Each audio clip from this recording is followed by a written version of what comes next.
Hello everyone, and welcome to the last technical overview video of Black Square's Starship. This video will feature the soundscape created in partnership with Boris Audio Works to preserve the sounds of this unique machine. Just like Black Square's other aircraft, the sounds in Starship are often not just recordings. They are a layered symphony of sounds recorded individually from the aircraft and then pieced back together by the code that drives them. A great example might be the blower fans that air condition the cabin and cool the avionics. When you switch on the avionics, we hear the windings of the motor as it pulls a lot of current to get the fan spinning. Then we hear the fan running and the air movement through the ducts. These sounds are subject to the fan's speed control knobs.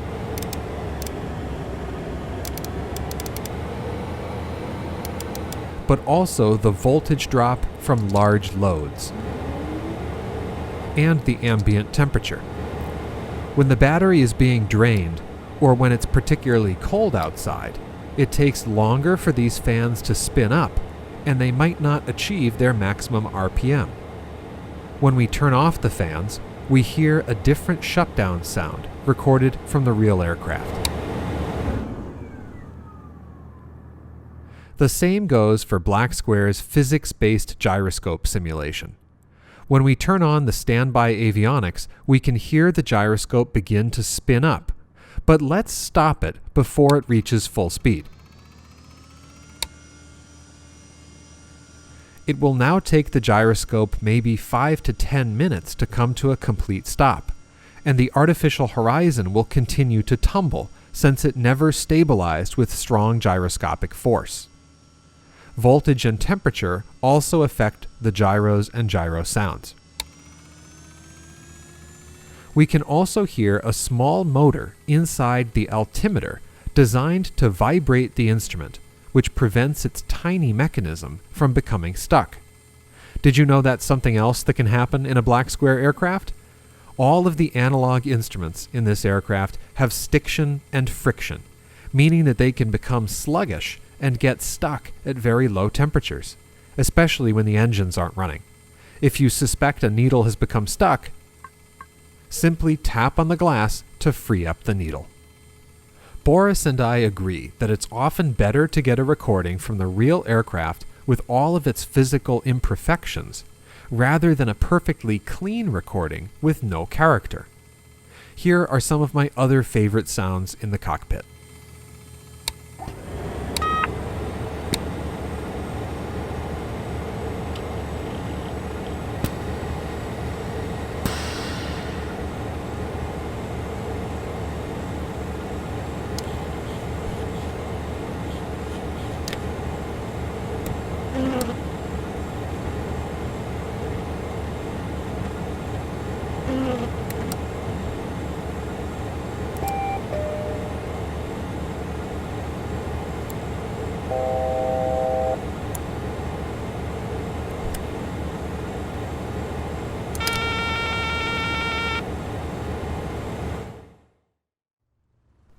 Hi everyone, Boris here, and I'm so glad to be able to show off some of my work. You've already heard a lot of the exterior sounds in some of the previous technical overview videos, but here they are again now that you know how temperature and voltage can affect all these sounds driven by their underlying systems.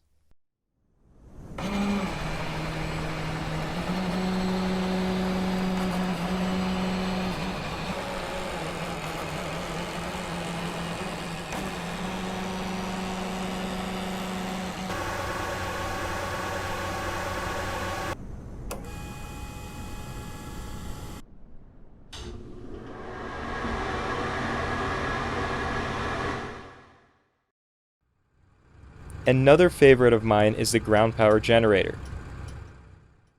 When we enable it, we can hear the diesel engine start up and then idle.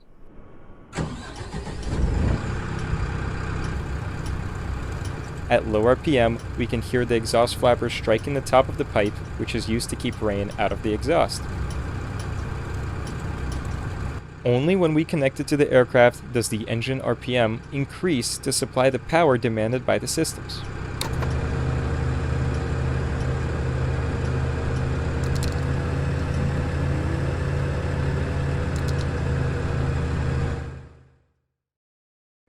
It was really important to me to bring the 1980s back to life with this aircraft.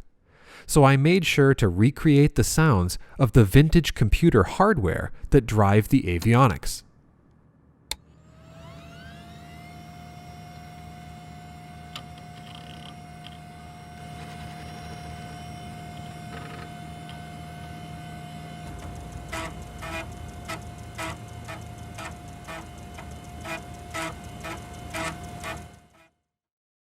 Every interaction sound in this aircraft was recorded from the real thing, so you can feel the mechanical technology behind each button and knob.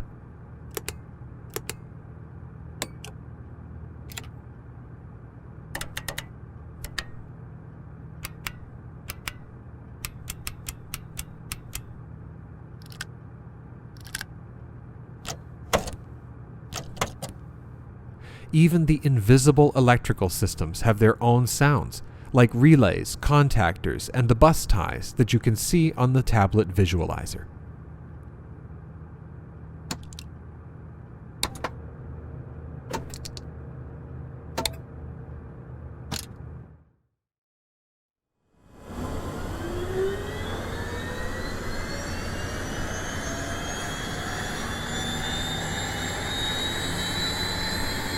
The engine sounds build upon the same technology as the Turbine Duke.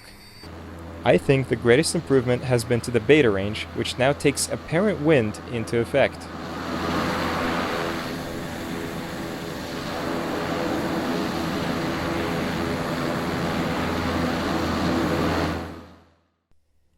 Let's listen to the aircraft on the takeoff roll, and then we'll retract the gear and forward wing on the climb out. Listen to the grooves in the concrete runway as we accelerate, and how the sound changes as we climb away from the runway and the sound of our own engines is no longer reflected back at us.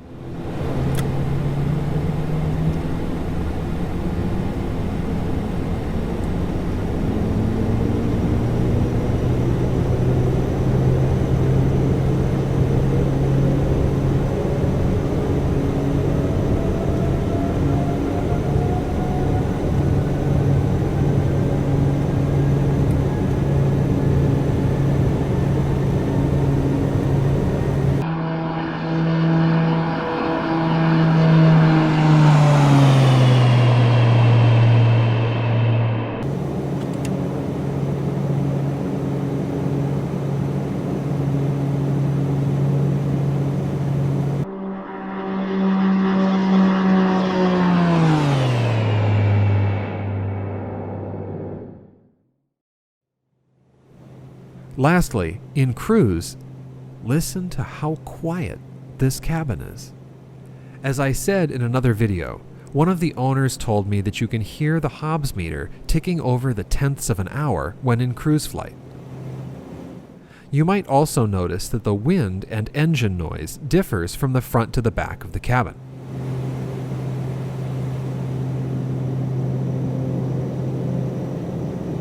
Even with such a quiet cabin, noise-canceling headphones are always a welcome feature. Click on the pilot's headphone jacks to toggle headphone isolation. Then, scroll the mouse wheel over the headphone cables to adjust the level of active noise canceling.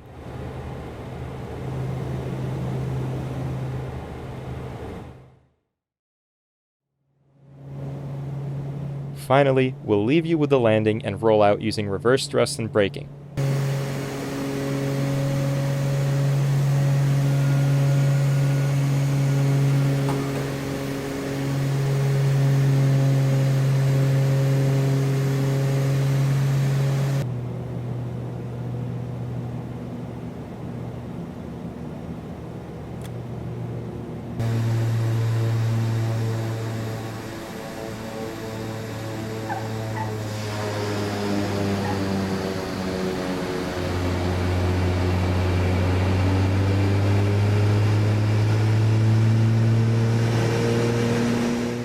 Since the sound of the nose landing gear is loudest in the cockpit, the sound of bumps and grooves in the runway gets louder the harder we press on the brakes.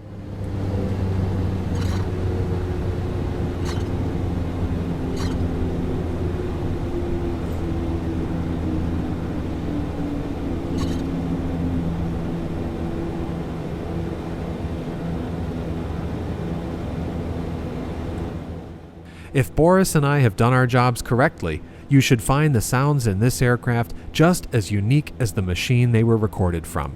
Until then, I'll see you in the next video.